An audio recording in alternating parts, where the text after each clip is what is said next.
Swayam Prabha. Digital India. Educated India.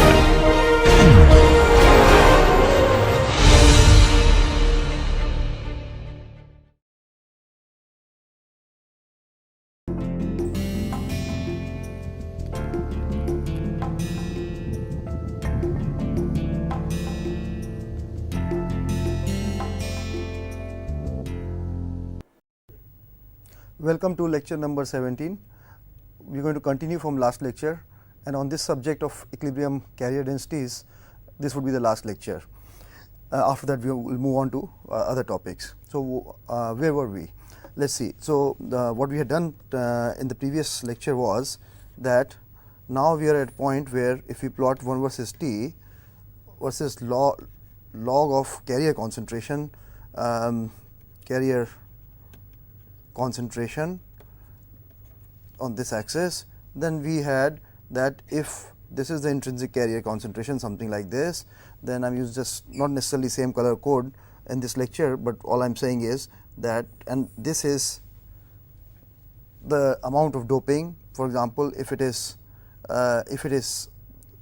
n doped material, then this quantity is Nd minus Na. On this scale, if it is already a log scale, then you will directly read Nd minus Na, otherwise you will read log of this number. Then we had said that our behavior of the actual concentration which we get is something like this.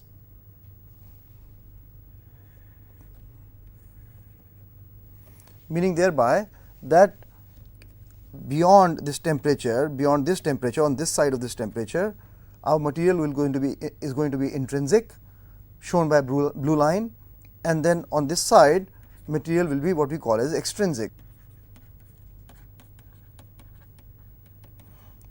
or another name is that it is called exhaustion region.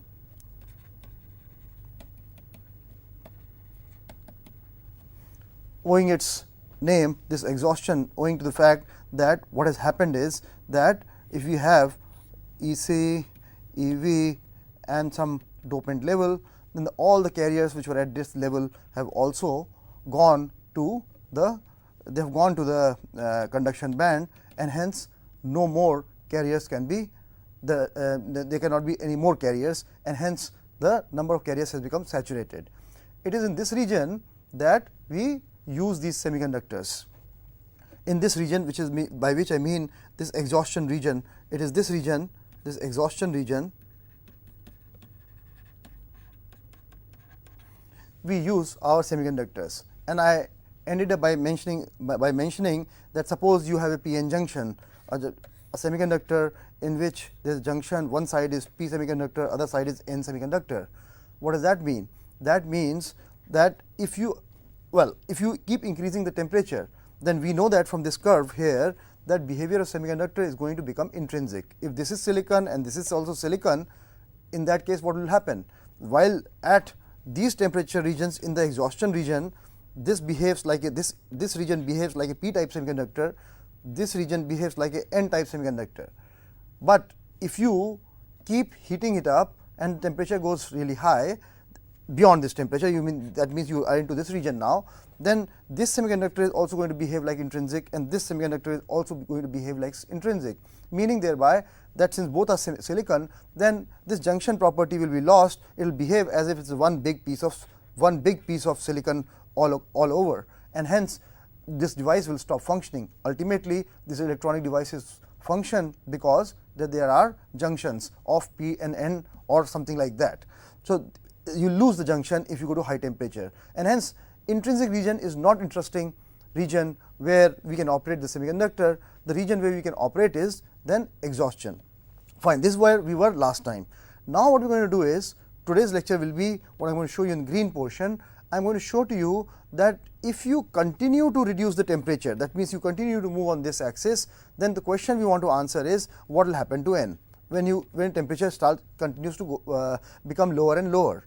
I will show it to you that carrier concentrations again begin to decrease, and what is this characteristic of this behavior I will point out to you. But before I do that, let me continue on this thought of exhaustion and intrinsic carrier concentration alone. Still let me continue on that little bit more before I go to the freeze at still lower temperatures. Let me plot this 1 by T one more time.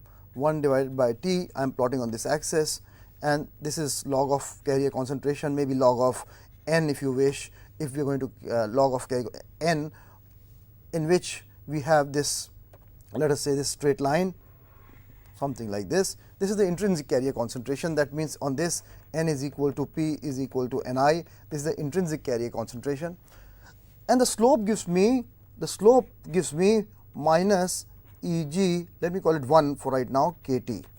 That's what the, sorry, not T, by 2K, or I drop the minus sign. It is obvious that it is anyway negative slope. So, let me just write Eg 1 by 2K is the slope. What I mean is, suppose you have two semiconductors.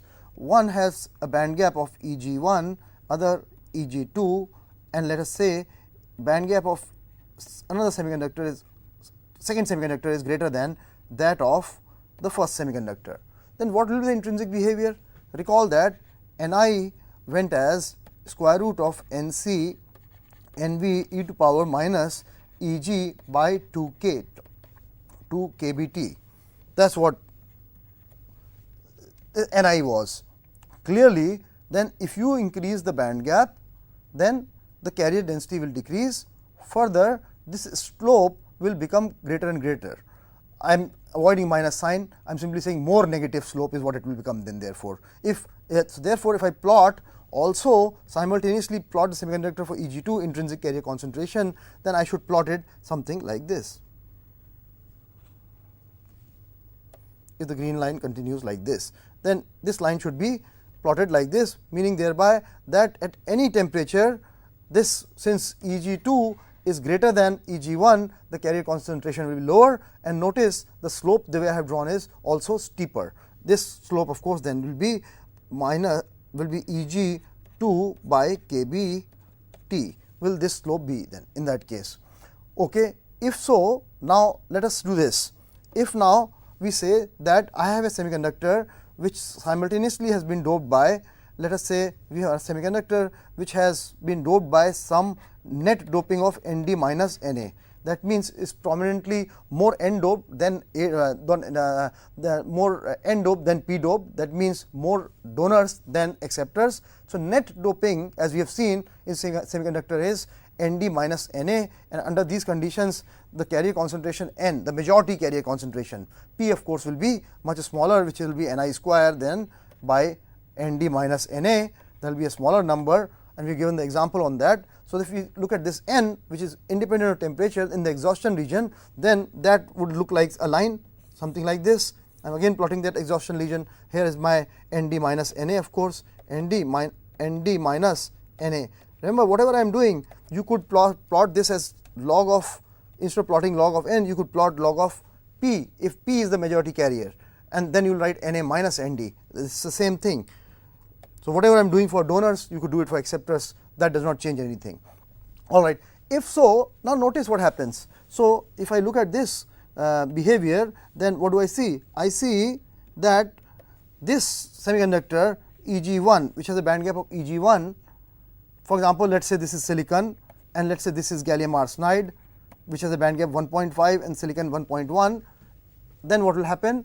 That beyond this temperature, this semiconductor at this temperature, semiconductor will start behaving. If you increase beyond this temperature right here, 1 by T value is less than this, then, and therefore T is more than whatever corresponds to that point.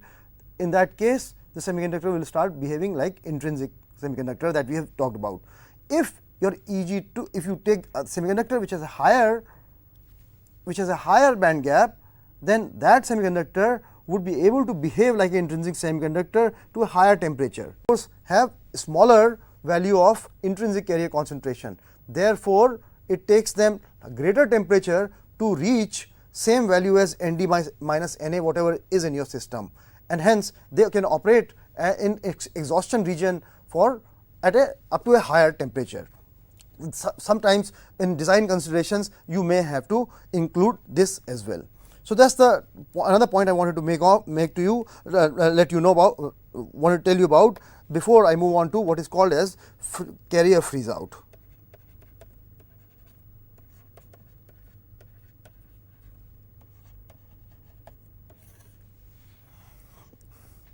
what we are saying is this, that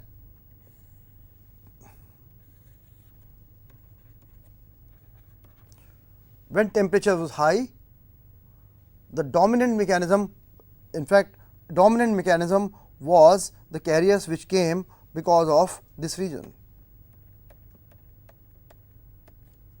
The carriers came because of and corresponding holes here, because these electrons jumped over.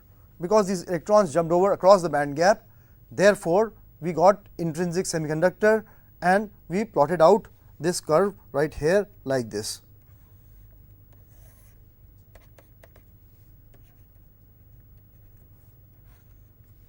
Now, when the temperature became lower, when the temperature was lowered, that means we are moving in this direction.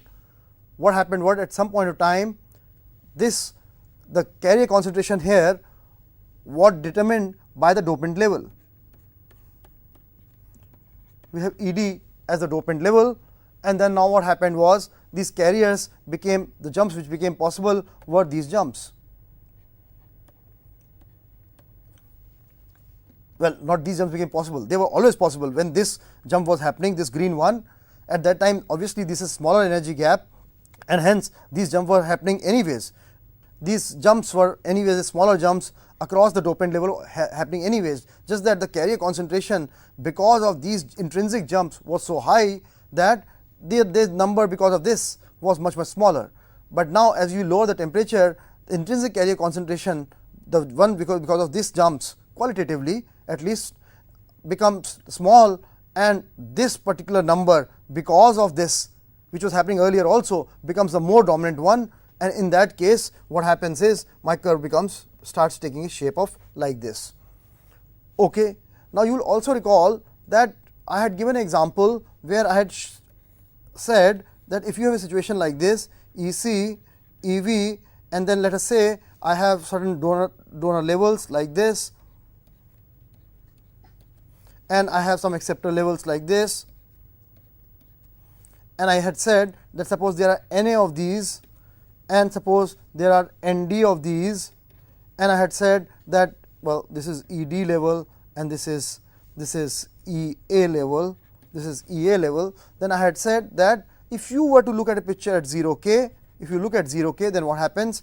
My electrons are tied, the electrons are tied up to these levels. Just wait a minute and I am going to erase some of these. And then I had said that at 0K what will happen? These electrons, some of these electrons will go down here and reach here even at 0K, because that way they will lower their energy. So, I am going to remove these electrons from here, these 4 electrons.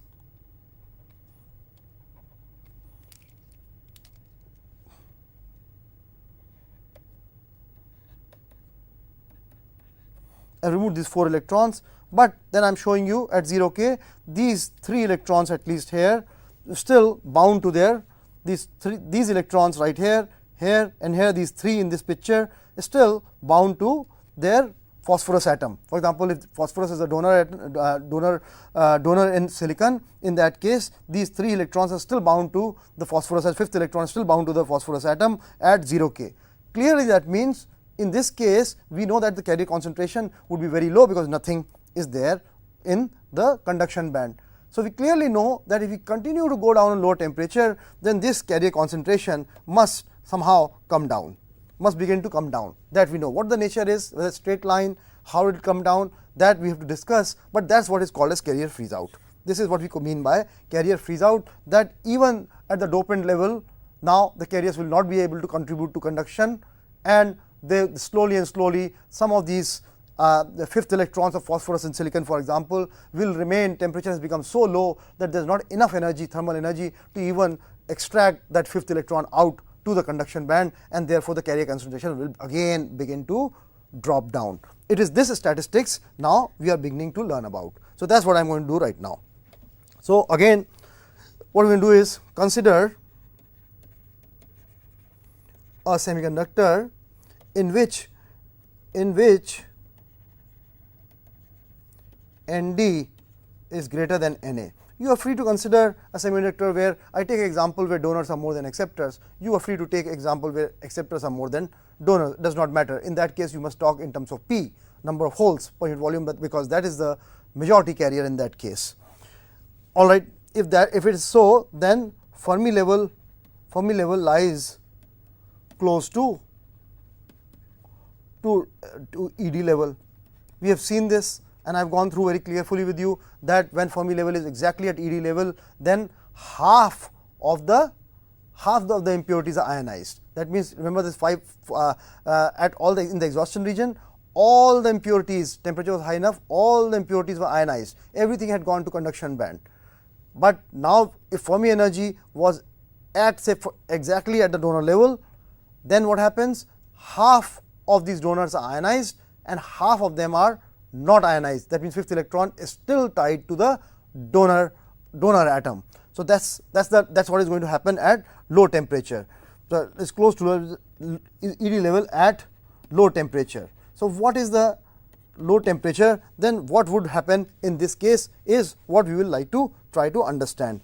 And I will draw my picture again. In this case, I will again draw the same picture which I drew on the last page, EC, EV, and then I am going to draw those 6-7 of these, again these acceptor levels.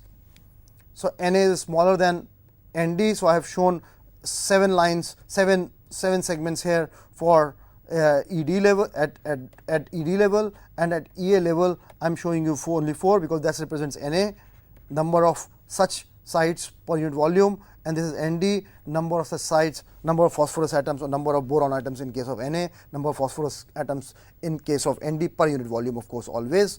If so, then I have already drawn the picture for you that what happens is that some of these, now in this picture, that I will be ionized some of the phosphorus atoms, not I will be ionized, but some of these atoms will be ionized and some will not be ionized. Maybe I am showing you one electron due to here going down here, and there is the electron here. At some low temperature, these electrons have gone down here schematically. That is not necessarily exactly how it happens, and these are the ones low temperature is low enough, these have still not ionized. That is what is happening. So what do we see? Since Na is smaller than Nd, so first thing we know is since Na is smaller than Nd, then therefore all acceptors must be ionized.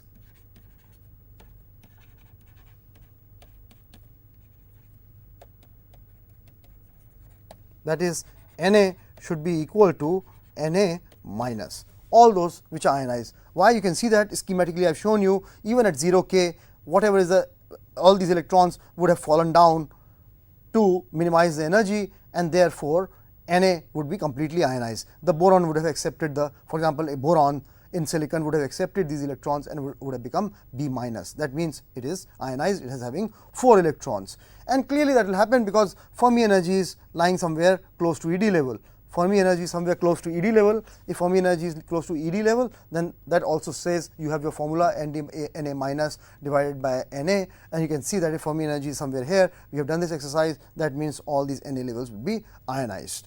Okay. If so, then how can I write charge neutrality?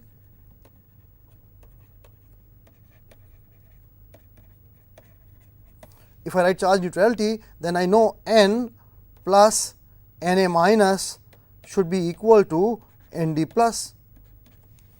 That's what the condition for charge neutrality should be, and this is a condition where P is much less than N, of course. Otherwise, let me add P. Let me add in here P first, and then I am going to say that I am going to use this assumption. I will use this assumption, and that N is much greater than P, since it is N doped semiconductor. We have seen that N doped semiconductor, N product Np is Ni square. Since N is dominating, therefore since N is dominating, so I am making assumption N is much greater than P. This is assumption I am making, and in most cases it will be true. So if that is so, then I will write this expression as N plus Na. I will replace Na minus by Na is equal to Nd plus, and I will drop this P in favor of Nd plus. Anyway, Nd plus, you can imagine, is on order of 10 to power 16 or 10 to power 17 per centimeter cube, this quantity or Nd is, and therefore P will be a small number in comparison therefore. Alright, if so, now let us substitute this. What is Nd? Nd plus by Nd, you will recall, is of course e to power is equal to Ef minus Ed by Kbt. It is this quantity. So, I will substitute this in here, and therefore, N plus Na should become equal to Nd times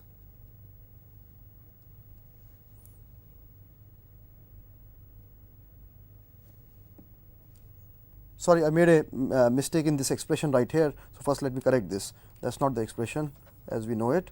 So, that should be equal to 1 divided by 1 plus e to power that factor which I have written out, Ef minus Ed by Kbt. So, I am going to substitute this now in there. So, that is why it is Nd divided by 1 e power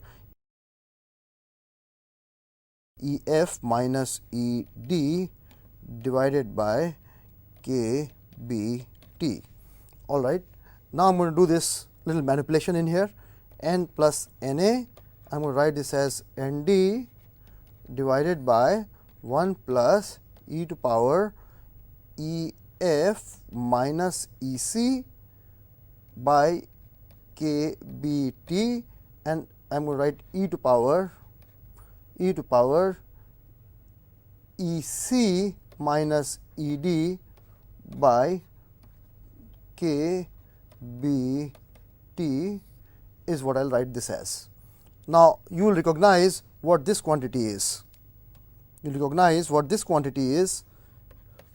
This Ef minus Ec is a factor which appears in N also. So, I will use this expression in here, that remember N is equal to Nc times e to power Ef minus Ec by Kbt.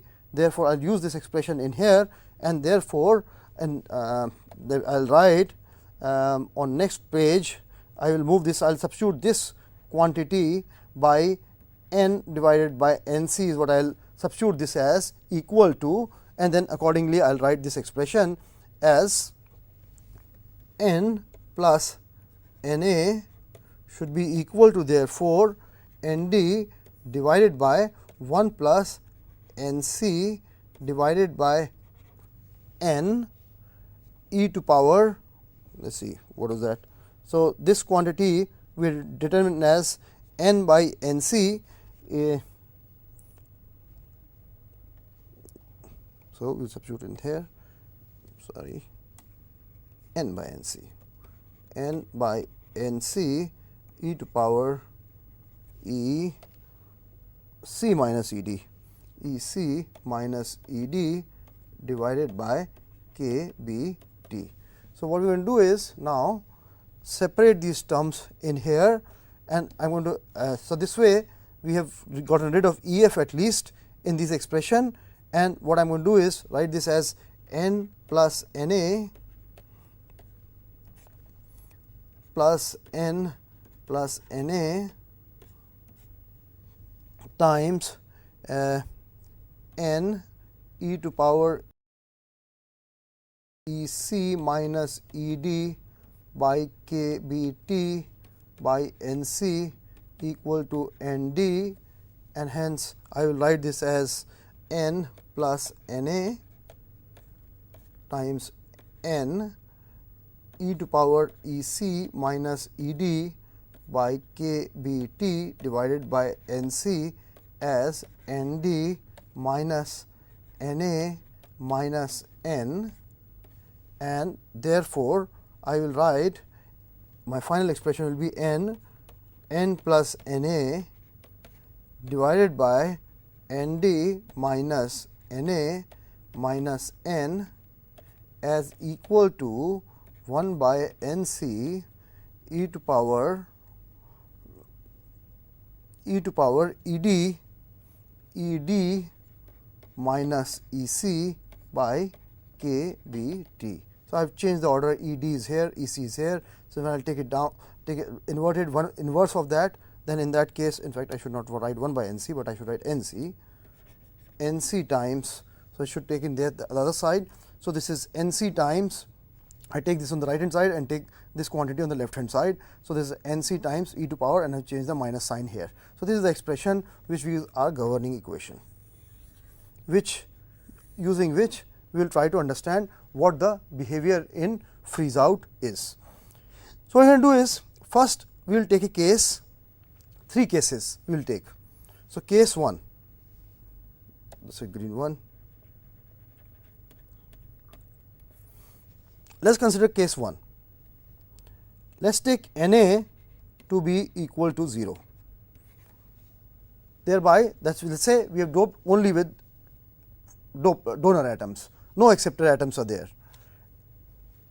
and at low T, and so that is what we are talking about, low temperatures, N is, let us assume, much less than, N is less than, that means we are trying to discuss freeze out. So, N has become, Nd is the most dominant one. Let me try to explain this to you through this curve, where is that curve gone, which I want to use. What I am saying is, since this value in that case would represent Nd minus Na, and Na is 0, then we are talking about value of N values are becoming lower and lower. We are talking about when N values are freezing out, that means carriers are freezing out. So, N is becoming less and less compared to Nd. So, that is the case we are considering, N is less than Nd. In that case, what happens? Now, we are considering case where, so let us see that Na is 0, this quantity Na is 0, N is much smaller than Nd. So, in the denominator I am going to only keep Nd therefore, and in numerator of course, Na is 0. So, I am going to leave it as N square, this will make it N square equal to Nc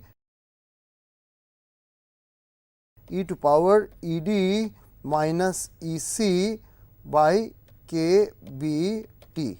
And what is Ec minus Ed? Remember this, here is Ed level, here is Ec level, here is Ed level. So, it is measuring this distance. It is basically minus of this separation right here, the dopant level measured from the band edge is what we are gotten into. All right. So, if that is the case, then clearly what is implies what is the value of N? N in that case is equal to, N goes as in that case Nc Nd square root e to power Ed minus Ec by 2 Kbt. That means N versus temperature, that means log of N versus 1 by T will have a slope of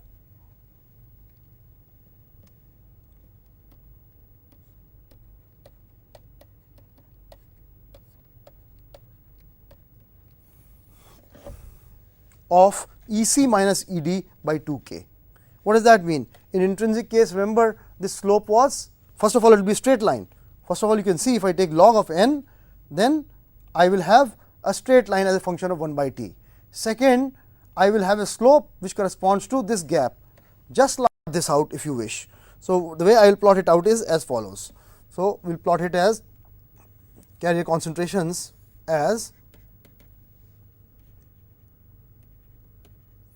log of N now as something like this, and then I am going to plot a straight line like this, and this value of course will be equal to Nd, Na is 0 of course, and this slope will be equal to Ec minus Ed by 2K. Would this slope be, and carriers is clearly showing that begin to freeze out, the carrier concentration begin to decrease. Now, let us take case 2. This is a case where Na is not equal to 0, Na is not equal to 0. This leads to other interesting facts, some more interesting facts. Now, in this I can, for, or I should not say case 2 first, let us say if Na is not equal to 0, then I have two cases possible, namely that N is less than Na, and another case, this is case, we will call it 2 now, and in case 3, that means I will call where N is greater than Na. N is greater less than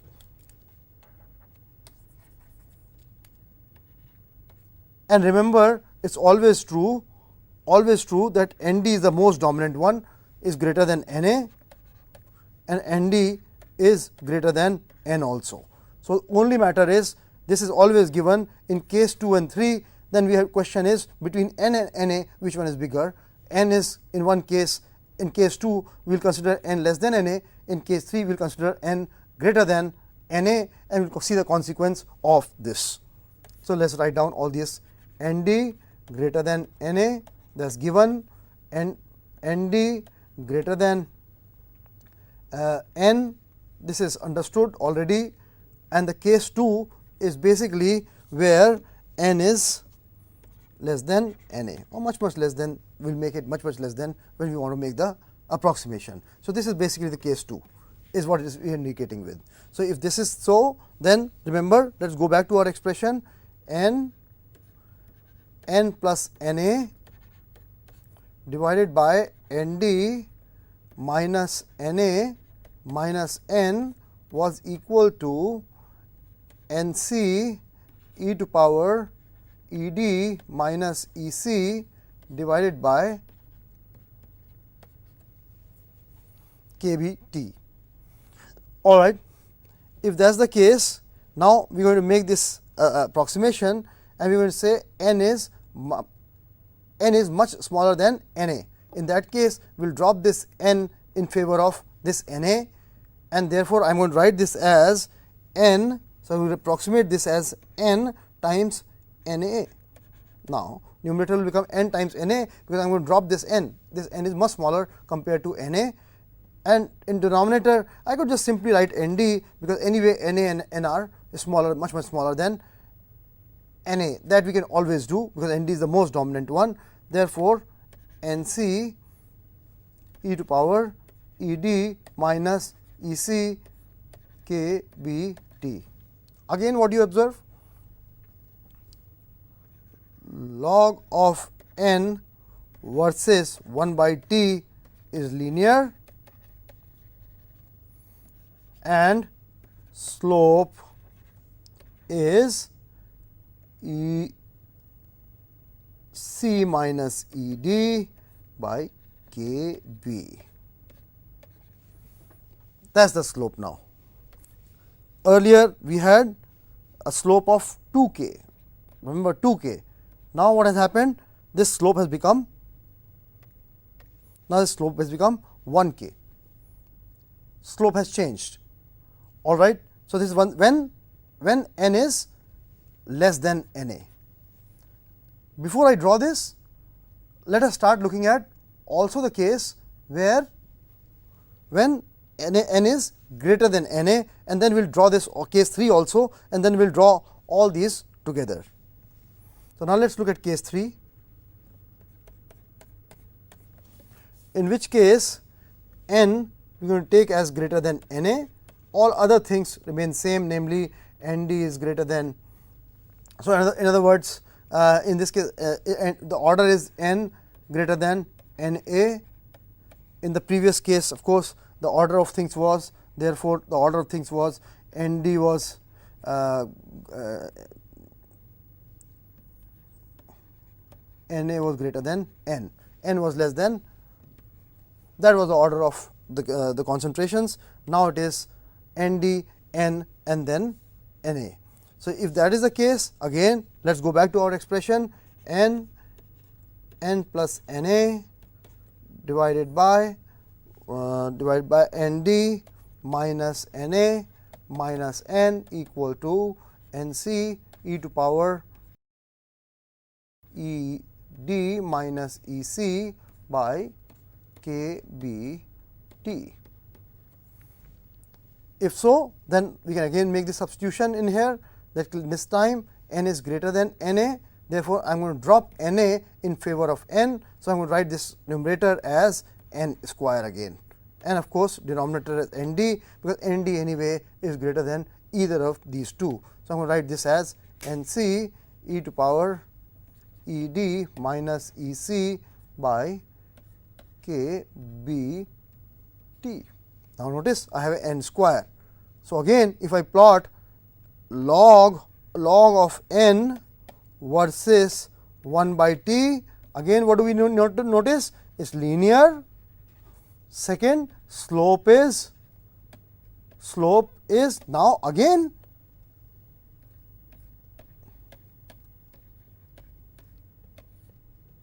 two kb again, because n square, when I take a square root I will get a 2 here, factor of 2 here. So, again becomes 2 kb. That is very interesting. That means the slope changes in between. So, now we are in a position to plot this whole curve. So, I have already plotted the case where Na was equal to 0, and you saw the slope was this, whatever this gap, energy gap was, meaning thereby that it is E c and here was E d, then whatever this gap, energy gap was, that gap is written here, E c minus E d, that is written here. The point is more important, this factor 2. There is a factor 2, that was the slope of this line which we had when Na was equal to 0. What happens at the end Na? Now, I am going to plot what happens when Na is not equal to 0. In that case, I will get two cases. One, so log of n, or not log, natural log, since I am plotting, since I am writing slope as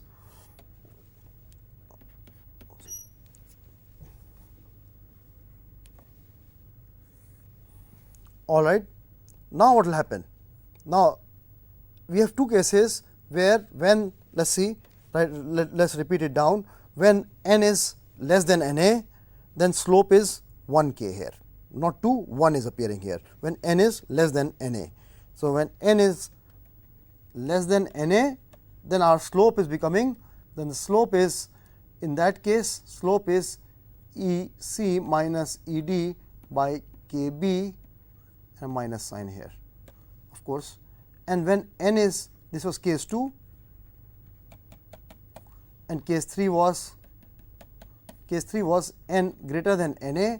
In that case, you can see that when n is greater than Na, we got a slope which had a factor of 2 in there. So, we will write this as minus E c minus E d by 2 k b. So, when n is greater than, so slope will become half in magnitude. Slope will become half when n is greater than Na, and it will become more when slope become more when n is less than Na. So, the way I will draw this is something like this, and then something like this. At some point here it is changing. The slope here is, in this case, this is, if we, let us give a name because this is becoming very big. So, if this is E c, if this is E d, if this is E d and this is E v, then let us give this as a name. This difference, this magnitude to be equal to, let us call it as, let us give it a name, let us give it a E d prime, where E d prime is equal to E c minus E d. That is what this quantity is. That is what this quantity is. So, I am going to plot this as the slope here is when n is greater than Na, then I am going to write this as E d prime by 2 k b, and the slope here is minus E d prime by k b. And what is this point? This point right here, let me use a different pen here, well, it is right here, where the slopes break, that point should be equal to, on this scale, should be equal to Na, right. You understand this? So, if I label and this entire curve, then I will write it this as follows. This quantity, the slope would be E g by 2 k. If you wish, I can put a minus sign here. You understand that it is a minus in there. I was normally not writing it. And then what is it? This point represents a concentration which is equal to N d minus Na. this represents Nd minus Na. Now, up to this point we have region, this is the region case 2 where case 3 sorry, this is case 3 here, which are n is greater than Na. So, now the n which I am plotting here, log n is what I am plotting in this axis, on this axis, that number is falling down. And by the way, keep remembering, because I am assuming that we are plotting this on a semi-log type of graph paper. So, the numbers we read out here is Na, on a number we read out here is Nd minus Na, but otherwise if you log value taken, then you can think of this as a log. I should write log in front of it also if you wish, depends on how you want to read it. Anyways, so with that I hope you understand that part. So, if I look at case 3, then n was equal to Nd minus Na, and Nd of course was very large. Let us say this is 10 to power 17, this number is 10 to power 17 or something like that, and this number is equal to 10 to power let us say 15. So, then n starts becoming less than Nd, of course, that means becomes less than 10 to power 17, but it continues to be greater than Na. Let us say it is in order of 10 to power 16, that means it is more than this quantity Na here. Then in that case our slope is Ed prime by 2k, but as you can see, when n becomes less than Na, that means goes below 10 to power 15, less than 10 to power 15, in that case the slope changes. So, the point where the slope changes is roughly where n is equal to Na, and hence I have used this point to mark as this value as being that means this value must be equal to Na. That is what I am assuming, that is what I have pointed out to you, and then the slope here, all right. So, using this, this is now you can see first physically let us see the whole picture. The whole picture looks like this, that I have a system in which I have some electrons which are bound to this level. We are at very low temperature, we are at very low temperature, and there are some acceptor levels also. Let us say acceptors levels few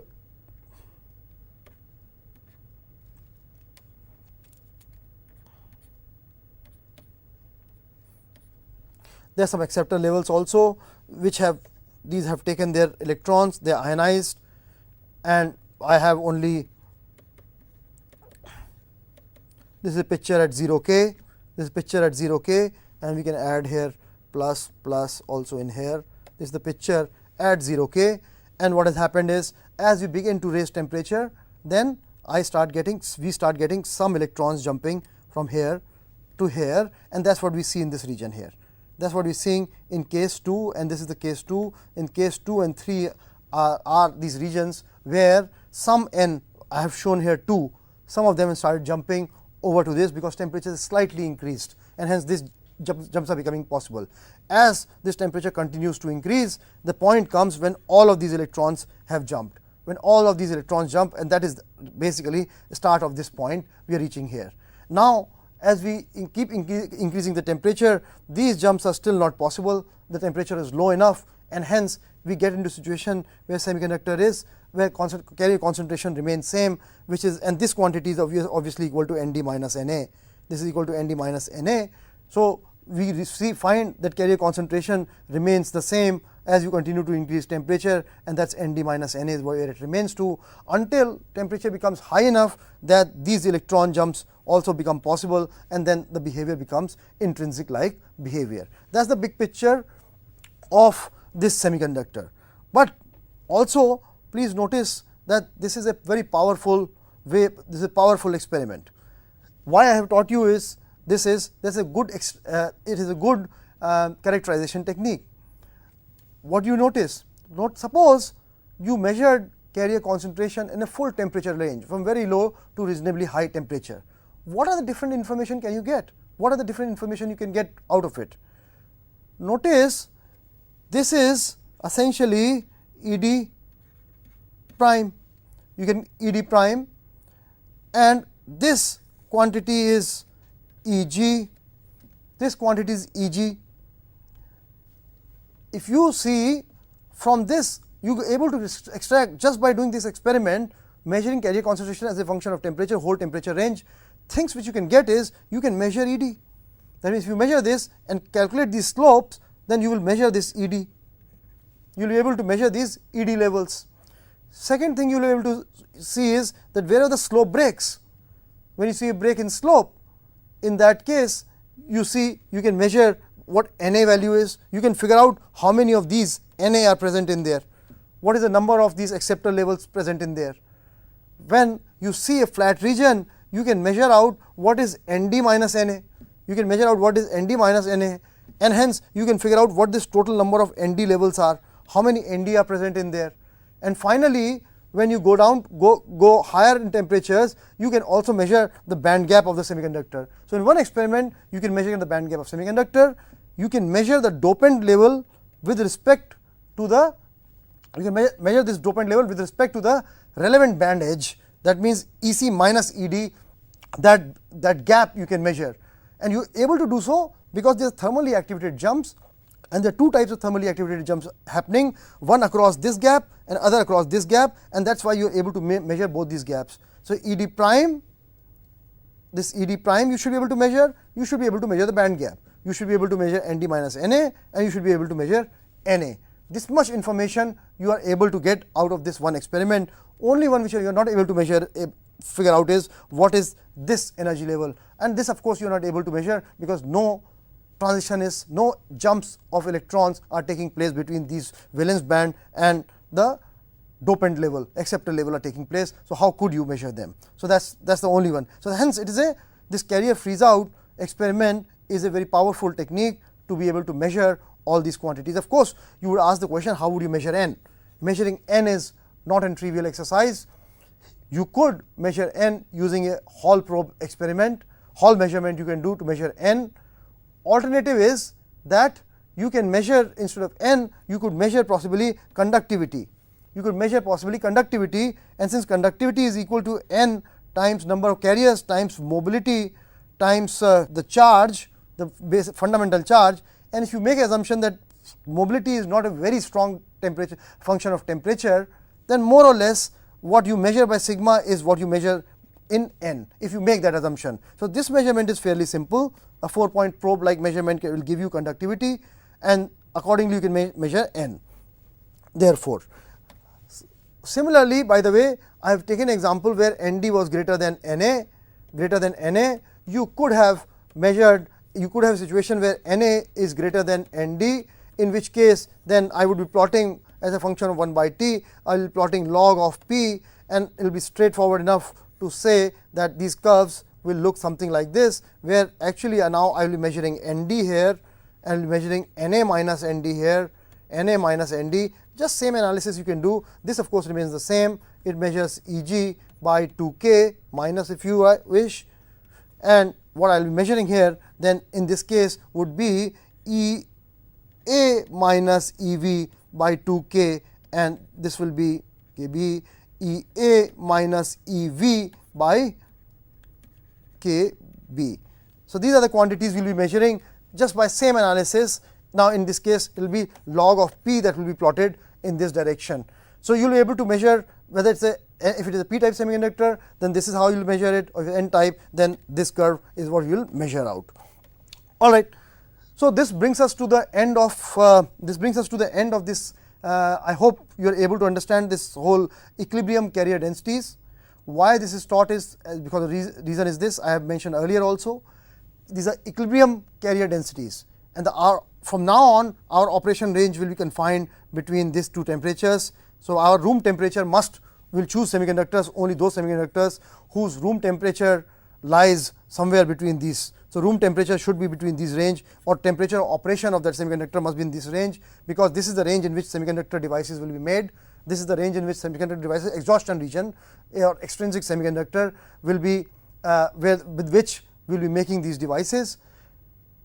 And now from now on I will assume that this is where we are operating in this condition. In this condition we will never go to low temperature or high temperature range as far as devices are concerned. Okay. Now when you make devices, when you apply voltage, you are disturbing this equilibrium. So I had said in the beginning itself, this to knowing equilibrium carrier density is important, because you want to know that when you disturb the system, then we will have to watch out how will this system like to come back to equilibrium. So in order to see the rates of how fast it tries to come back to its equilibrium, then you must know where the equilibrium is, and hence we have described the equilibrium. From now on we will start discussing about those processes which disturb this equilibrium, and after that we can start talking about devices. So, let me close this chapter here today with equilibrium carrier concentrations, and next time we will start with new topic on which will lead us towards devices. Thank you.